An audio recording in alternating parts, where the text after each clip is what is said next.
여러분 안녕하십니까. 1263일 되는 미국 대사관 지킴이 시민들의 행동이네요. 말도 많고 탈도 많고 시끄럽고 국익에 전혀 도움도 안 됐고 국민들에게 정치적 혐오와 정치적 불신만 일으켰던 이재명의 방탄국회 드디어 끝이 났습니다. 이재명이가 국회의원들 149명의 가결로 이재명이는 이제 판사 앞에 서갖고 영장에 대한 실질 심사를 받고 감옥으로 가느냐 다시 풀려나오냐 절체절명의 위기의 순간에 서 있습니다.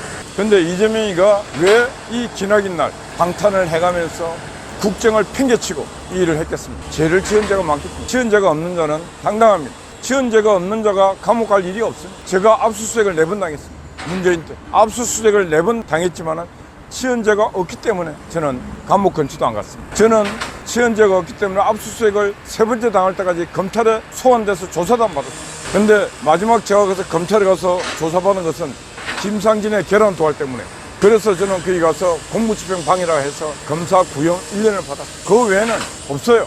무슨 말이냐면은 죄를 짓지 않는 인간은 감옥 갈 일이 없다.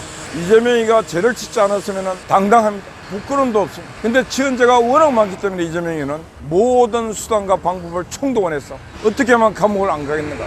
그래서 대통령 선거에 떨어지자마자 국회의원 출마해서 배지를 달고 국회를 입성해서 대한민국 그 여의도 국회를 이재명의 방탄국회로 만들어봤어요. 민주당 국회의원 모두를 자기의 방패로 삼았습니다. 민주당 국회의원들 모두는 어떻게 보면은 멍청한 인간들이요, 악랄한 인간들이요, 비겁한 인간들이요. 그런 죄인을 보호하기 위해서 그런 죄인의 하수인 역할을 1년 반 동안 지금까지 해왔습니다. 해서는 안 될 짓을 너무너무 많이 했습니다. 민주당 의원들. 그리고 국민의힘당 국회의원들은 쪽수가 없다고 맨날 끌려다녔습니다. 쪽수가 많다고 해서는 안 될 일을 한 인간이나 쪽수가 없다고 그냥 그대로 끌려다니는 인간들이야. 제가 볼 때 자기가 없는 인간들. 내년 총선 때는 대대적인 물갈이를 해서 2번 다시는 국회 안에 이재명 같은 인간, 윤미향 같은 인간, 최강욱 같은 인간, 정청래 같은 인간도 국회의원 하면 안 됩니다. 이재명의 기생도 아니고 맨날 옆에서 이재명과 정청래는 영혼도 비슷한 인간들이에요. 정청래는 이재명이가 가짜 단식하는 거 다 알고 있습니다.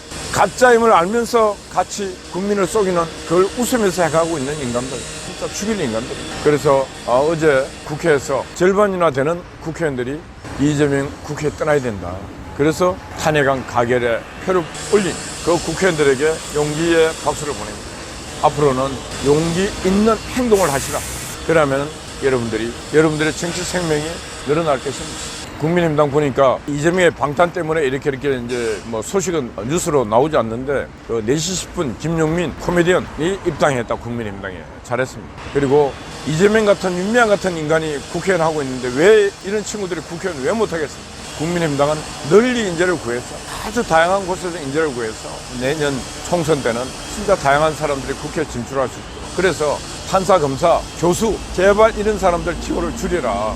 그래야 다양한 사람들이 국회에서 다양한 국민들을 대변해서 국회의 폭을, 국민의힘당의 정치 영역을 확대시킬 수 있다. 그런 말씀 드립니다. 제발 그렇게 하시길 바랍니다. 그리고 이제부터는 국회에서 이재명 방탄단식 뭐 이런 거 다 사라졌으니까 국가를 위해서, 국민을 위해서 뭘 할 것인가 스스로 물어보고 행동을 해야 될 것입니다. 국민들은 지금 많이 힘들다 그래요. 많이 어렵다 그래요. 그런데 누구 하나 국민 여러분 어렵습니까? 제가 뭘 도와드릴까? 이렇게 하는 국회는 하나도 없고 다 어디가 개소리 나오고 국민 안 부른 데 가갖고 고급 음식이나 먹고 저녁에 술이나 마시고 있는 그런 정치인들.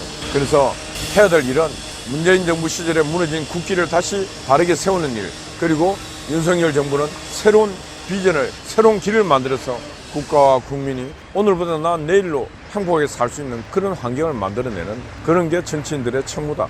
이런 말씀 드립니다. 어제도 뉴스를 보니까 경찰에서는 심야시간 집회 금지를 추진하고 있다. 예, 심야에는 집회 금지해야 됩니다. 저도 저만큼 아스팔트에 집회 많이 해본 사람 없지만은 심야에는 집회 쉬어야 됩니다.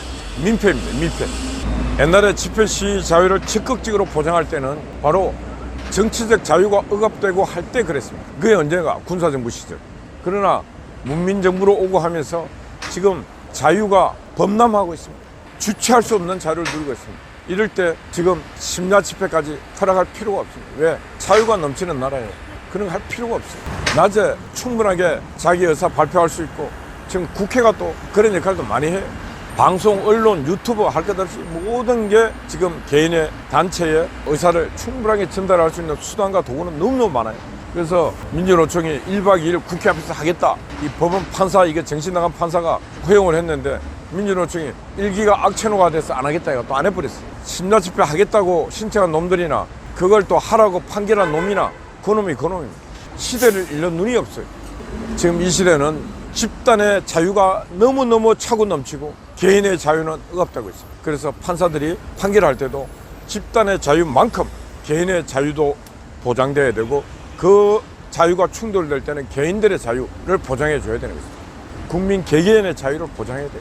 지금 모두가 그러다 보니까 노조를 만들어서 그 힘으로 모든 걸 결집하지 못한 소수의 권리를 지금 억압하고 있는 것입니다. 그래서 대한민국 사법 판사들 정신 똑바로 차려갖고 판결을 똑바로 해야 된다 이런 말씀드립니다.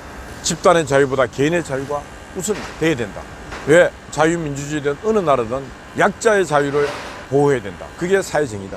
이 결론 아닙니까? 사회적 약자를 보호하는 게 우리가 이 시대를 살아가는 시대 정의 아닙니까? 판사가 그런 정의도 모르면서 판결을 하고 있으니까 판사에 대한 신뢰도 땅에 떨어지고 있다.